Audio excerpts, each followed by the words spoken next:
Hello, welcome back. Tactical Tuesday with Johnny Tiger and Kitten. Sleepy Kitten. Sleepy kitten. It is getting kind of late. Today is September 21st, 2021, and it's Mid-Autumn's Day for Chinese people. For those of you who don't know, that is the Chinese equivalent of Thanksgiving. It's when we celebrate the harvest, to celebrate a good year, getting ready for winter, and for the whole family to come together and have a good meal together. This is the second most important holiday to Chinese people. Uh, and so for that, we had a good day. Went out for a picnic. Those of you who are on my Facebook, you can probably see some of the pics I posted.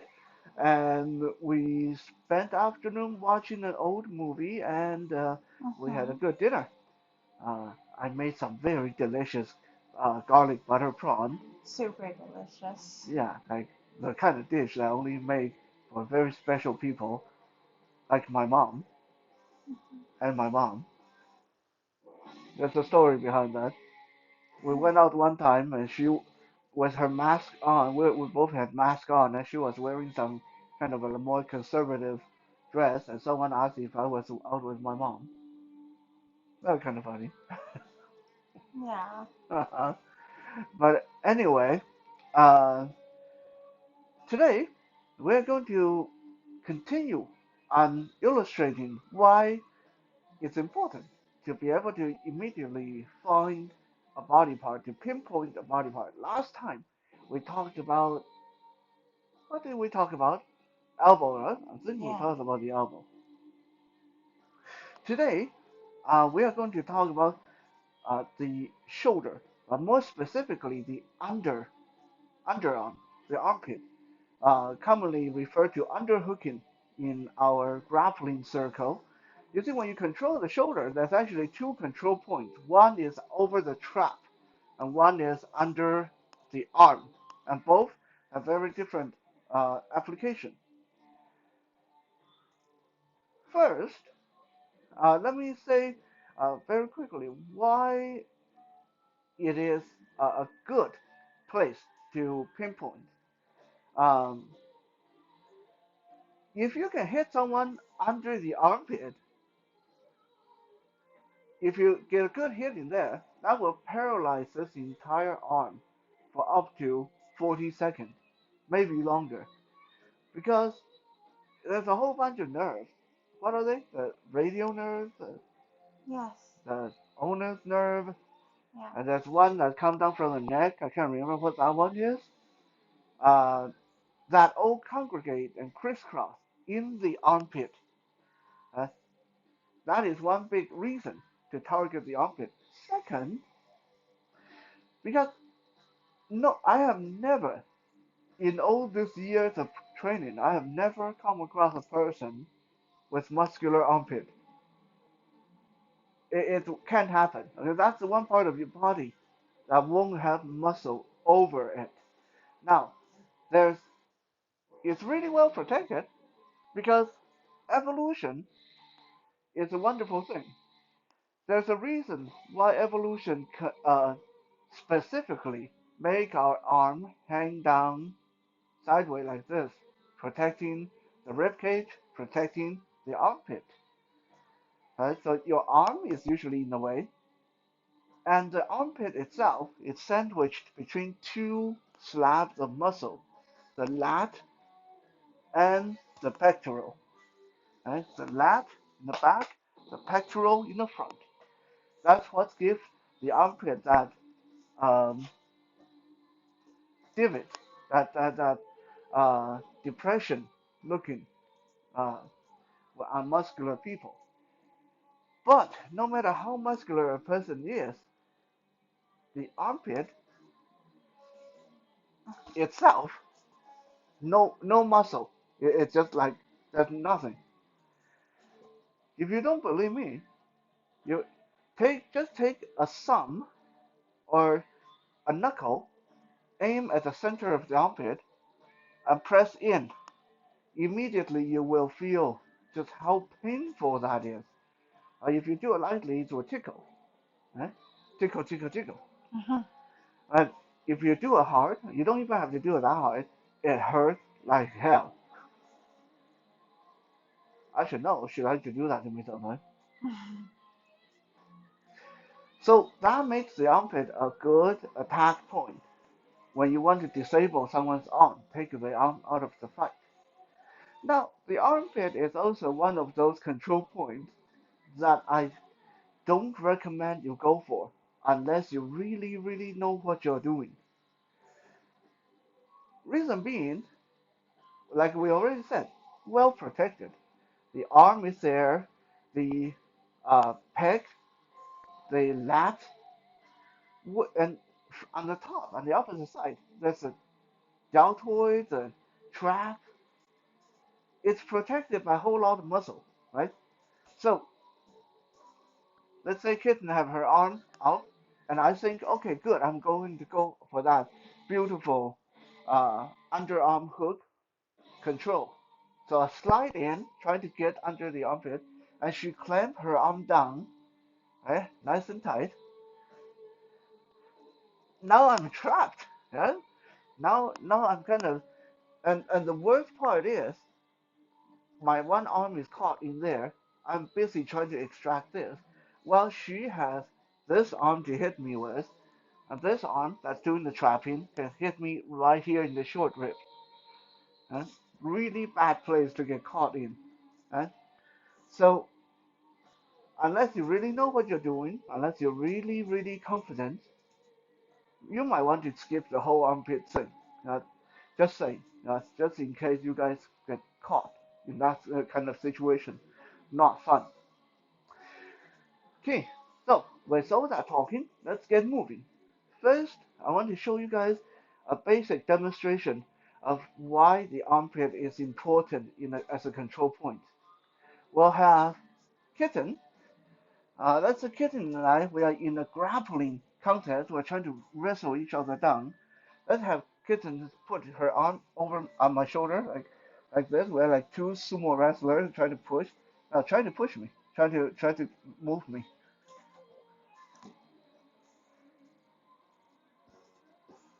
Difficult, right? Yes. Yeah, because I'm very solidly rooted, and not to mention I can use her to anchor myself. Right? Now try to wrap your arm around me like a bear hug. Yeah, over the arm like that. Yeah, Over the arm. and now try to move me. Still doesn't work because I can plant my hand right under her hip to anchor myself. However, if she can somehow slide her arm under my armpit, all she has to do is lift up and walk. Watch. Immediately I lose my balance. Right? Immediately I lose my balance. Now, some people are going to say, well, what if the person's really heavy? Doesn't matter. Right? You bump this armpit up and you start walking, the person starts stumbling. Yeah, I was gonna say you don't really have to pick them up. It's just lifting their arms. Exactly. You're not trying to muscle, like pick them up. That would be too tiring. And this is a beautiful thing to know because sometimes when you want to work that throw, when you want to throw the person down, all you take is get the underhook in there, lift the arm, and turn sideways. Yeah, sometimes that's all you take. Right? It's that lift, move. Very little muscle involved. Just moving, just lifting your arm and move your body a certain way. Right? So that is one reason why a lot of grapplers work so hard in getting this underarm thing. Actually, it's kind of, I will show you guys a little game we used to do in judo and jiu-jitsu. You and your partner would like start by you grab my wrist, and I grab the other wrist, and when we say go, you're not allowed to move your feet. Okay, your feet stay still. When we say go, you each try to get each other in the underarm control. Right? And see who get it first. Ready? Okay. Go.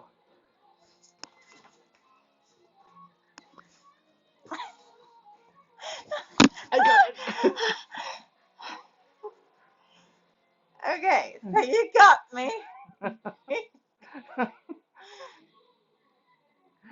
So that looks like it's a lot of fun and goofy, but this is a really good practice to try to get that underarm, get that hook in, to get that leverage in the grappling contest.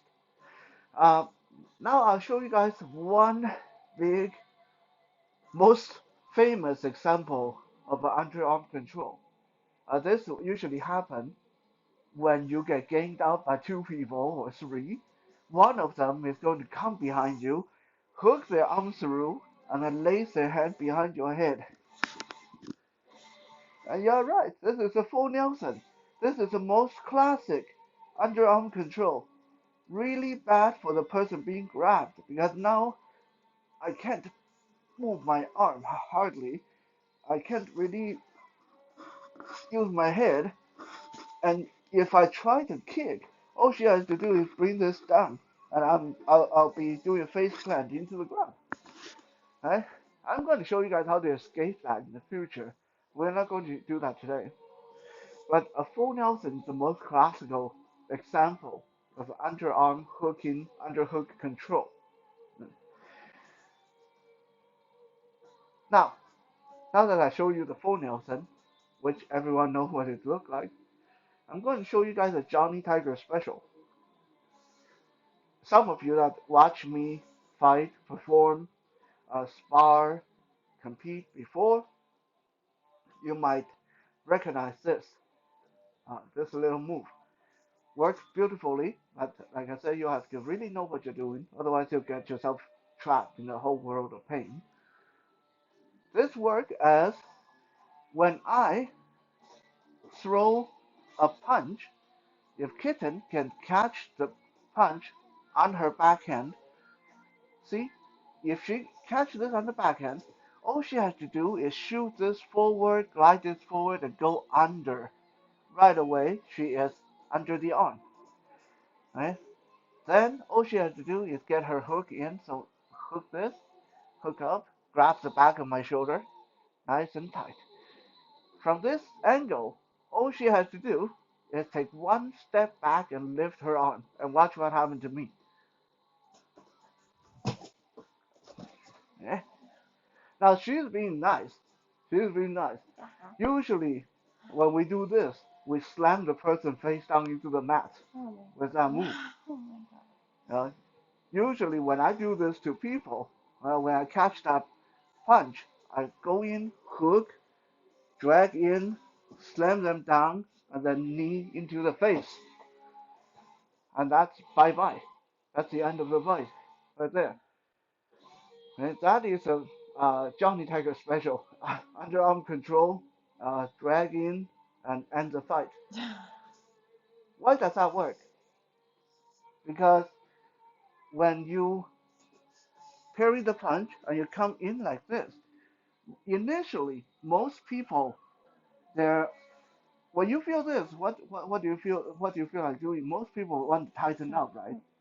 They think that I'm going to pick them up or whatever, so Yeah, they tighten up. yeah, They don't expect me to suddenly tug them forward like this. no. And then when they feel that tug, they want to try to balance themselves. And they're not thinking about me lifting their shoulder up like that. That is what off balance them, the pull and the lift. The pull and the lift. And then when you add that knee to the face, that's pretty much, yeah. Not to mention, when we talk about this, when I throw that punch and she catches it on her forearm and coming for the hook, hook her arm under mine, when she sets this in, she still have this hand to punch or block with. So usually some people will start trying to hit with a free hand. Now, if she put this here, then there's not much I can do. She can defend really well. And then suddenly she step back and lift, and I'm hitting, and I'm falling. Eh? I'm hitting, I'm falling.